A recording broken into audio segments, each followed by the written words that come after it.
And you're exactly right. Derek Pumaren has seen his lead whittle down to 10. Sorry natin to. Watch the move here. Head and shoulder fake. One more fake. Then he goes around Aliado. And he is gone. This is a nice pass by Pochuino. Hawkins has a chance to complete the three-point play. Ginawa na lahat ni Pidoha rin so pagpigilin si Bong Hawkins. Pati si Jonas nasa kanto. Narito si Hawkins sa ilalim. Whoa! Flying carpet shot. 19 to 11 and San Miguel needs a...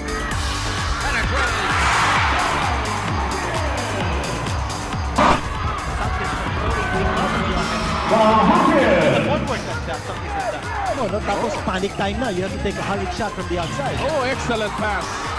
Watch this play. Hawkins to the Remdes. They've been doing that for so many years, and it's been as successful as this.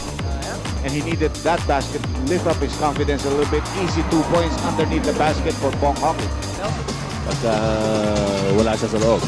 Ito si Bong Hawkins has also developed that. Pinigutan lang. Hawkins talagang at low post. Ang daming move. He has shown here. Hawkins is the middle. Yes! It's a 5-point lead.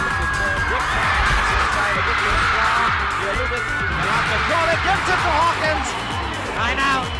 Beside his assistant coach Luigi Trillo and Nicky Bachman. At saka si Reyes. What a move by Hawkins. And alam mo, when you look at the Alaska team, they watch Bong Hawkins is tearing them apart. Bong Hawkins sidestepping against Don Carlos Aliado. Si Hawkins, nato si Walkfish. Ano natin si Walkfish? Oh, yes. Wala atang Walkfish dyan. 15 puntos na po si Bong Hawkins. Pass first and then shoot next. But if you break it down and try to be a one... Fourth point of the ball game. Narito si Bong Hawkins nasa gitna. He struggled in game 5 and he gets his first basket. Final pairing. By the superstars, here's Hawkins. And that's ika nga strength ng Alaska. Sa offense. At saka yung value partner of using Ali Pick as a 6'9" is that he gives you rebounding strength. And when he comes in, he's fresh. 3 to shoot. Hawkins goes up. Yes.